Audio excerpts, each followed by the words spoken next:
The power cord plug. The blue light is lit up. Plug in power supply hole of the machine. Press the remote control first row. The machine started.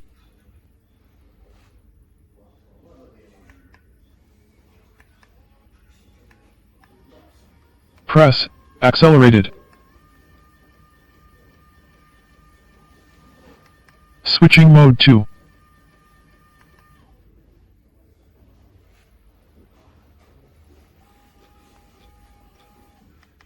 The second row is the stop button. All of both the remote control can control the machine.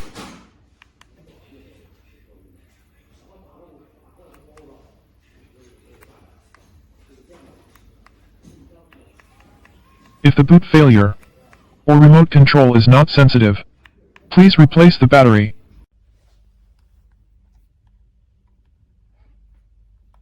In the middle brake.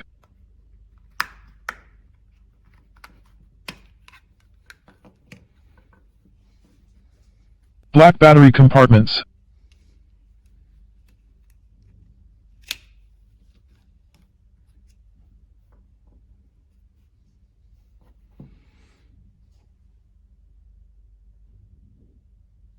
The positive upward.